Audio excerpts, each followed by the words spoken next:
Welcome to PDTV.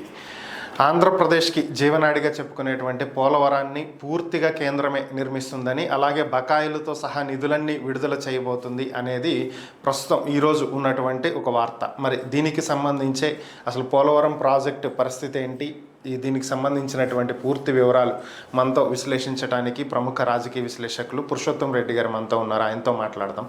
నమస్తే పురుషోత్తం రెడ్డి గారు. నమస్తే చరణ్ గారు.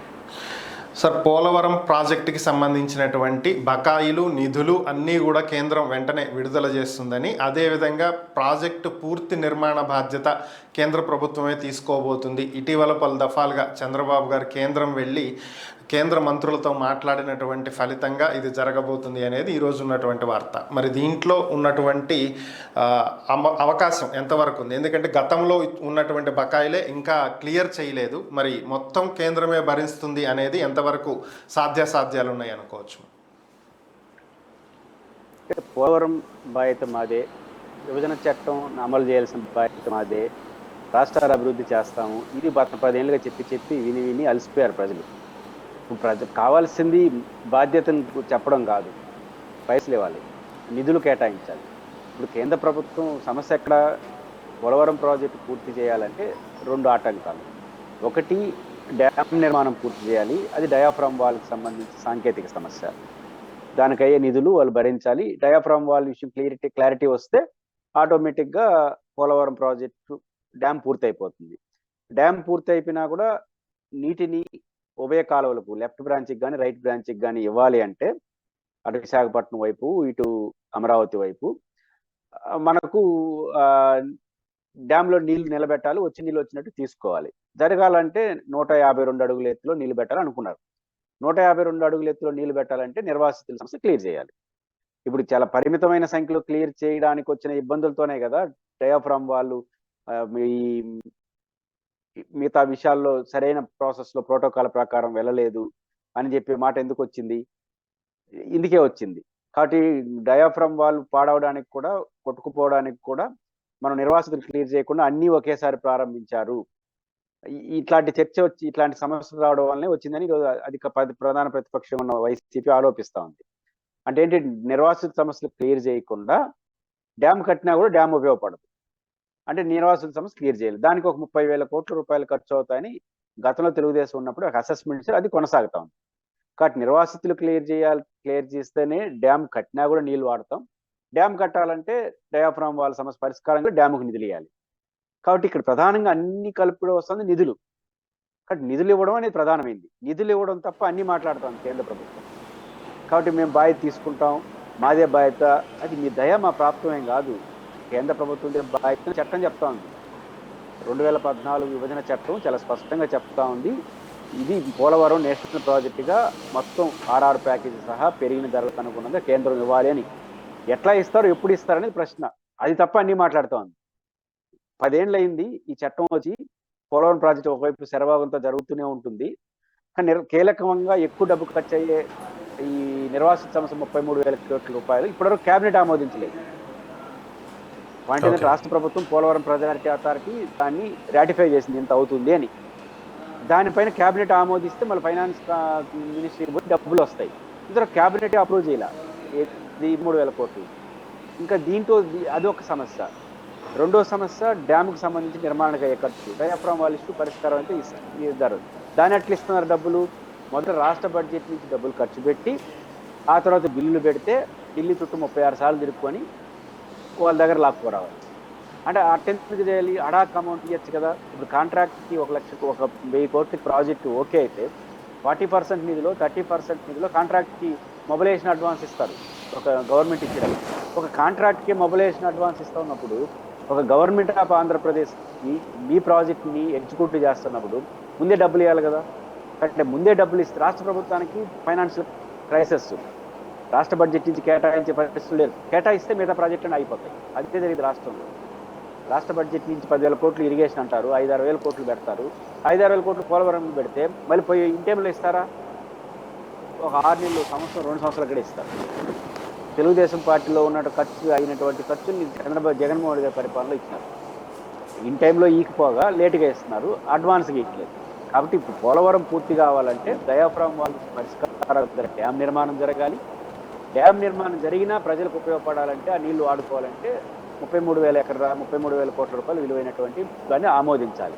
కాబట్టి రెండు జరగాలి.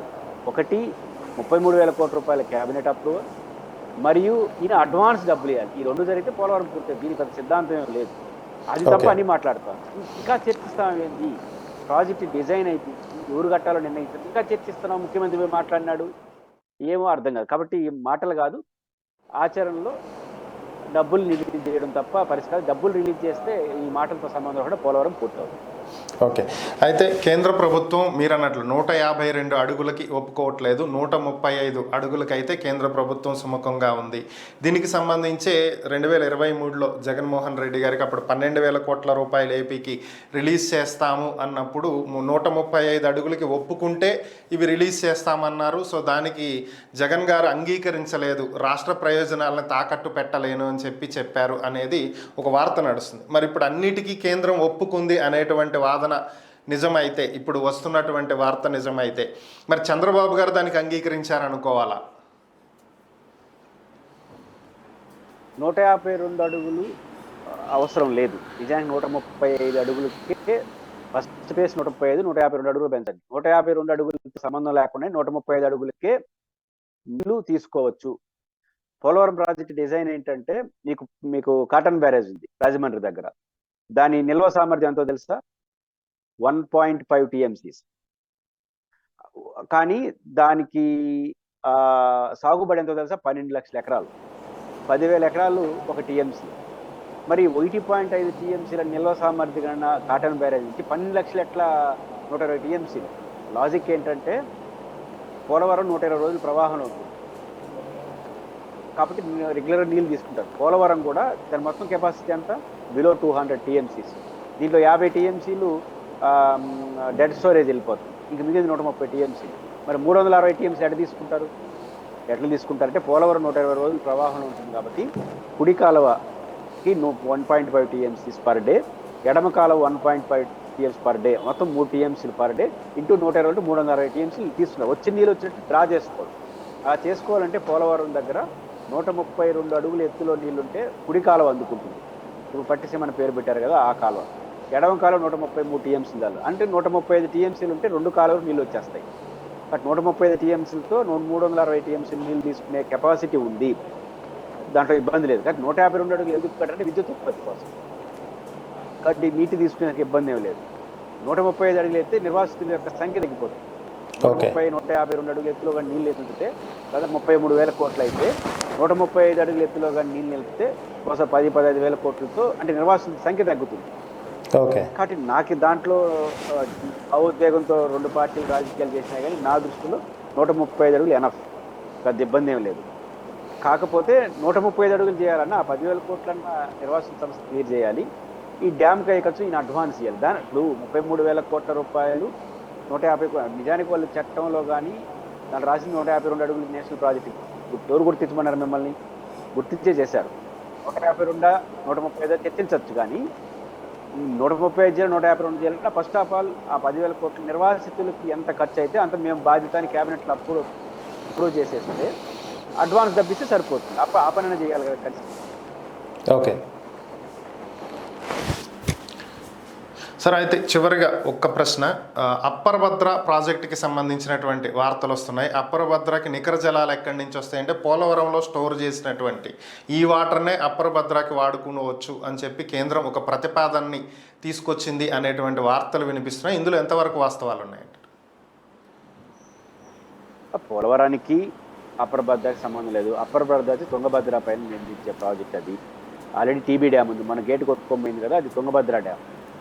తుంగభద్ర వచ్చి కృష్ణకు ఉపనది కాబట్టి కృష్ణా నదికి ఉపనది తుంగభద్ర.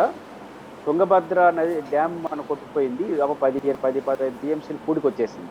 అందువల్ల నీటి నిల్వ సామర్థ్యం తగ్గిపోతుంది. కాబట్టి మేము దానిపైన అప్పర్ భద్ర అని కట్టుకుంటే, అప్పర్ భద్రకు కూడా క్యాచ్మెంట్ వచ్చి తుంగభద్ర అని కృష్ణానది కూడా. కాబట్టి కృష్ణకు ఉపనది తుంగభద్ర.